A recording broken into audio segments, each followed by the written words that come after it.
After 13 years waiting for a new Superman movie, it's nice to see the character finally going through a resurgence in popularity, with the mostly positive reception of the newly released James Gunn film.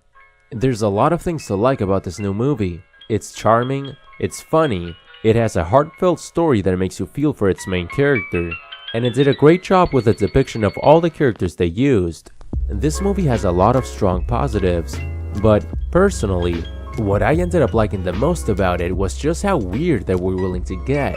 They weren't afraid of not only acknowledging some of the most bizarre and eccentric parts of Superman's comic book lore, but they went far beyond that and actually used them to its advantage, resulting in what is one of the best Superman and DC movies, and also one of the most comic book feeling comic book movies we've ever seen.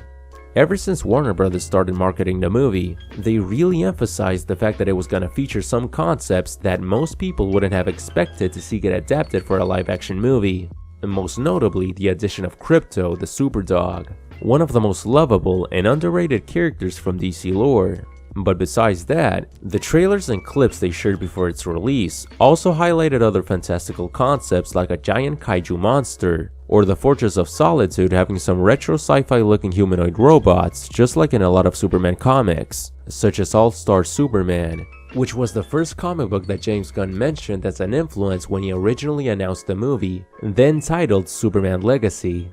It's a comic that pays homage to Superman's entire history and utilizes many elements from the character's Silver Age period, something that Gunn also did in his live-action adaptation. These aren't the only exaggerated comic book concepts they decided to adapt. The movie also deals with pocket universes, a guy that can morph into any chemical, and even weirder stuff. But it shouldn't surprise us too much, considering how James Gunn's previous comic book movies also didn't shy away from showing the campier aspects of their respective comic book universes. He gave us one of the best Marvel trilogies with the Guardians of the Galaxy movies. Even though at the time the first one released, it was legitimately a big risk to make a movie with a talking raccoon and a tree as some of its main characters. But its huge positive reception proved that audiences were willing to accept increasingly stranger concepts. I mean, we've definitely come a long way from Cyclops sarcastically saying, "What would you prefer? Yellow spandex?" Like, yeah, if I'm gonna watch a movie called X-Men, then I'm gonna expect the characters to actually look like the X-Men. But that was the year 2000, and since then we've seen movie studios and producers slowly becoming more willing to adapt more elements from the comics and stay closer to the spirit of the source material, allowing to adapt over-the-top ideas like Superman having a superpowered dog as his pet, something that was a clear, deliberate choice that exemplifies the tone and atmosphere that they're aiming for with this new version of Superman. And it's a type of choice that James Gunn had already made during his previous DC movie. In the Suicide Squad, the team went against Starro the Conqueror, a fascinating villain from the Silver Age that's usually depicted as a mind-controlling giant starfish.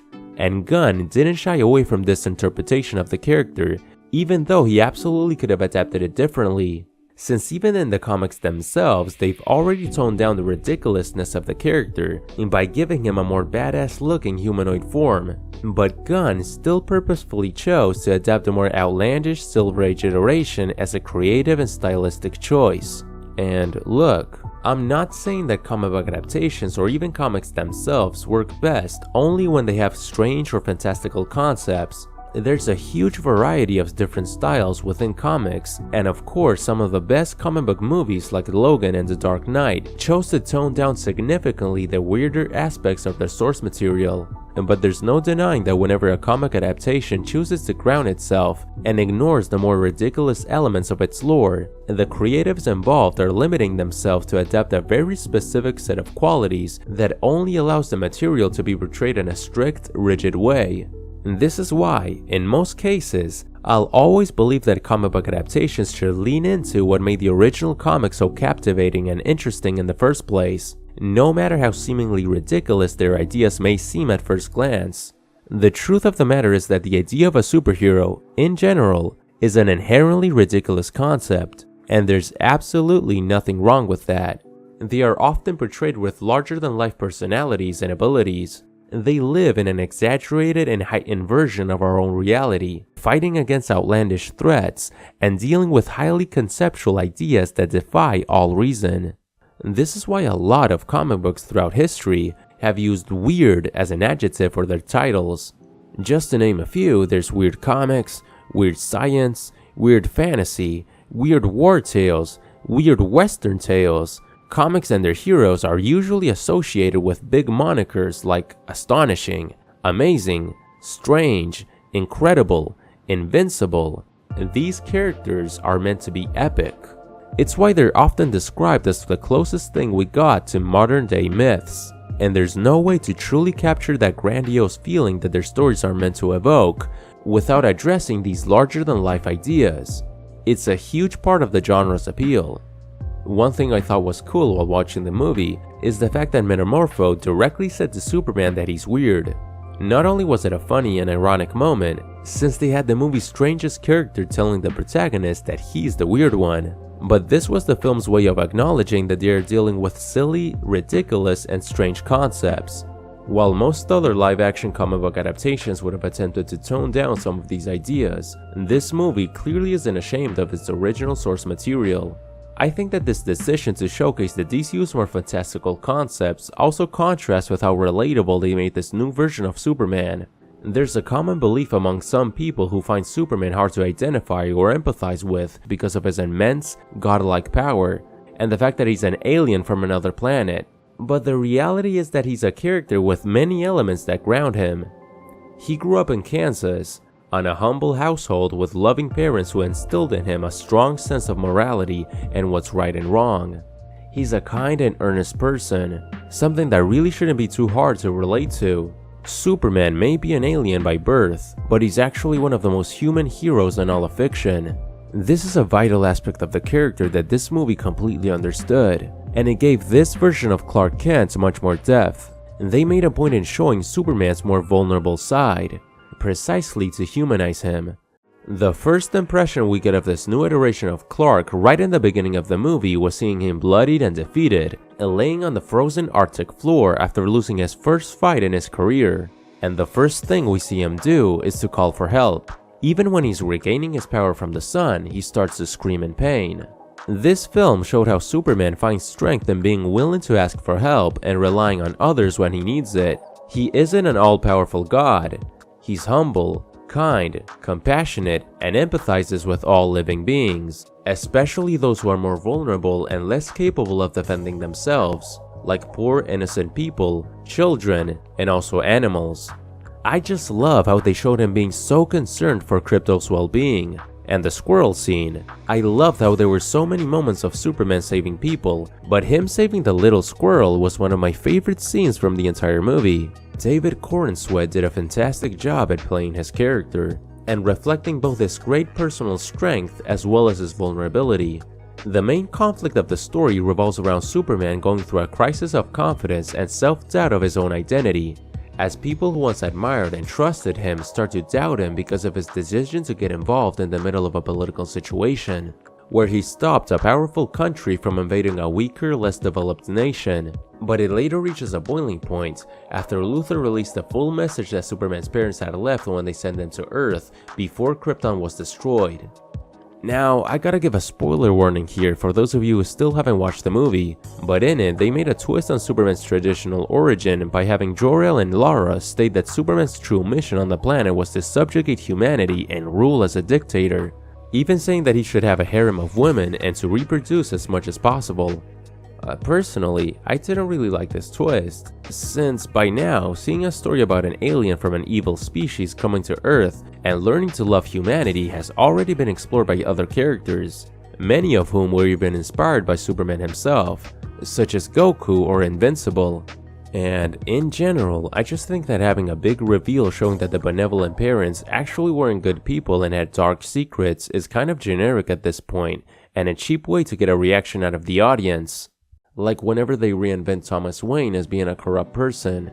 Hell, in the past, Jor-El has also already been revealed as a bad guy in mainstream DC Comics, and it just wasn't good. It wasn't good at all. On the other hand though, despite me not really liking this reveal in the movie, I can still recognize that it is thematically fitting with the story, given that this reveal causes great inner turmoil within Clark, since in his mind, The biggest reason why he became a superhero was to honor what he believed was his Kryptonian parents' mission of helping humanity. But now that the second half of their message had been discovered, he felt like his entire life and worldview was a complete farce. Pa Kent later reinforces Clark's faith in himself and his kind-hearted nature as a whole, when he says to him that how he originally interpreted his parents' message says a lot about himself and his true character, basically reaffirming to Clark that his good nature and kind spirit is something that's entirely a part of him. This movie isn't only trying to make people believe in Superman again, it's also a story about Superman learning to believe in himself. This is why near the beginning of the film, we see Clark viewing his Kryptonian parents' last recording to motivate himself, since at that point in the story he placed too much emphasis on what other people expected from him, and was trying to honor an ideal that was placed onto him. Later on though, by the end of the story we see a similar scene of Clark viewing a message of his parents to motivate himself, but this time he was seeing home recordings of his childhood with the Kents, showing him finally placing his belief on himself, his upbringing, life experiences, and values that he learned from his loving human parents. One of the strongest scenes in the entire movie happened in the first act, when they had Lois Lane interviewing Superman, and she questions him on why he decided to intervene in a political conflict between two foreign nations, serving as a way to declare Clark's true character and morals right from the start. The way Clark's voice breaks in desperation when yelling that he had to do something because people were going to die honestly gave me goosebumps. It's as if he couldn't believe that he had to explain why saving lives is always the right thing to do.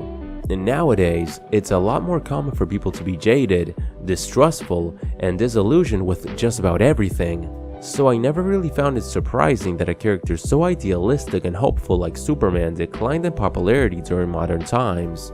This is why Clark says that his way of being really should be considered the new punk rock, since optimism is truly hard to find in people now, and you can't blame them considering the current state of everything really, from the economy to the political state of most countries. But that's why a character such as Superman is so important. We need to have hope, but in order to be hopeful about our future, we first need to learn to believe in ourselves, just like Superman had to do. Superman has great value as an aspirational figure. He's meant to represent humanity's true potential and the idea of a better tomorrow through altruism and solidarity. He's meant to be inspirational, not only to us as viewers, but he also regularly inspires other characters within his stories. I loved how they showed this aspect of the character in the movie through Guy Gardner and Hawkgirl. Both of these characters initially didn't agree with Superman's choice to get himself involved in a foreign conflict, especially since the invading country Boravia was a political ally of the US. But Superman stands firm in his belief of always doing what's right and the sanctity of life. This comes back into play later in the film, during a scene where Boravia is about to move its military into the less developed neighboring country, Jarhanpur. We see some children raise a Superman flag and the people start calling his name for help. And as the Boravian military advances to attack, they are stopped, but not by Superman. It was the Justice Gang, showing how Superman's example had an effect on both Guy Gardner and Hawkgirl, making them go from not wanting to intervene in the invasion due to political ramifications, to eventually realizing that they have the power to help save thousands of lives from the ruthless colonization of their land, backed by a capitalist war industrial complex that benefits from the suffering of a third world country and its people, and giving a nice satisfying arc for both of these secondary characters, who were also portrayed with great performances by Nathan Fillion and Isabella Merced. Although I do think that Hawkgirl was the less fleshed out character from the Justice Gang and would have benefited from having some more speaking lines. Speaking of fantastic performances, Nicholas Hoult as Lex Luthor completely stole the show. I was really looking forward to seeing his performance since I think Hoult is a great actor. I've liked him in everything I've seen him in, like the X-Men movies, Mad Max Fury Road, or Nosferatu, but I didn't expect him to put so much passion into this role. He was so intense and entertaining to watch. He feels like a classic, disgustingly petty villain that you love to hate. He hates Superman to such a ridiculous degree that it becomes compelling to watch, and even funny at times. He can go from a cold, ruthless display of hate, like shooting an innocent civilian in the head right in front of a devoured Superman just to torture him, to having a nervous breakdown as Superman defeats him in front of his crew, and Holt always feels like how this villain is meant to be. I finally feel like we've gotten a genuinely great adaptation of Luthor in a live-action movie. Both James Gunn and Nicholas Hoult really understand Lex Luthor's character. Even in smaller moments like Luthor berating his employees and throwing a coffee cup on purpose just to have them pick it up, not only shows his absolute pettiness in less than a minute, but it's also a really funny moment. And I loved seeing Krypto getting his revenge on him at the end. Eddie Gathegi as Mr. Terrific was also great, and just like Rachel Brosnahan as Lois Lane. I really like how they characterized this version of her, as well as how they use the rest of the Daily Planet characters. This movie understands that the Daily Planet cast served to humanize Superman and Clark Kent. They add value to his world. This stands in contrast with how Zack Snyder and BVS just straight up killed Jimmy Olsen, as if he was a meaningless throwaway character, completely missing the point that Jimmy is one of Superman's very few normal human friends and makes him feel more grounded.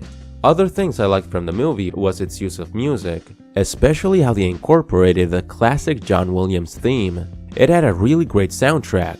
I also loved how they presented this new DC universe as a fully realized world with a lot of background, without having to needlessly include multiple forced setups for future storylines. The only moment that was really like that was Supergirl's cameo appearance, but I didn't really mind it since it was a very small moment right at the end of the movie, and it also explained in a clever way why Krypto was with Clark this whole time.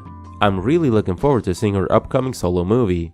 Also, as a huge fan of the Justice Society of America, I loved how some of their members were included in a brief reference in the Hall of Justice scene, showing characters like Wildcat, Sandman, Liberty Bell, Amazing Man, and even other DC heroes such as Atomic Knight, Freedom Beast, Vibe, Max Mercury, and more.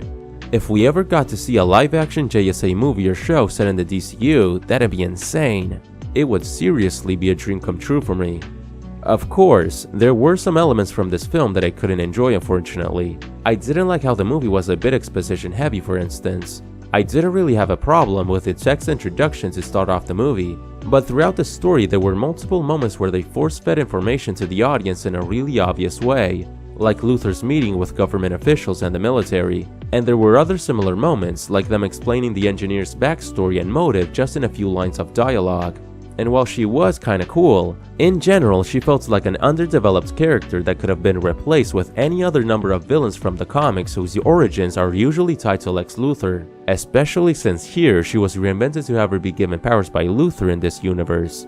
Ultraman being a Bizarro-like Superman clone was pretty predictable, although it was still a nice twist, since it reinforces how petty and obsessed Luthor is, and having Superman literally fight against himself ties into the film's themes of self-doubt and his main internal conflict.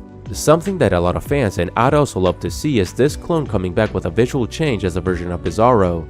Maybe he could have been transported to the Bizarro world after he fell inside the black hole. It'd be nice to maybe see him getting a redemption arc just like other sympathetic versions of Bizarro. Overall, it's clear that I very much enjoyed this film and I thought it was great, and it feels so satisfying to have a new live-action Superman movie that respects his character and world in such an authentic, sincere way. There's something I said in an old video of mine where I spoke about The Iron Giant, a classic animated movie with a pretty big Superman inspiration, and it relates to how the character acts as an aspirational figure to all of us. Since a great Superman story should always leave you wanting to be a better person by the end of it. And I personally believe that's exactly what this new movie does. It transmits a message of hopeful, idealistic optimism that is truly needed in the complicated times that we're currently living in. This, of course, was all just my personal opinion. I've seen people that thought this movie was absolute peak, while others didn't like it as much or had mixed feelings. And I totally respect that, so I'd really like to know, what did you think about this new Superman movie? Did you enjoy its portrayal of the character and his world? And what would you like to see in a future sequel, as well as in the future of the DCU in general? Please, share your thoughts in the comments below, and as always, thank you so much for watching.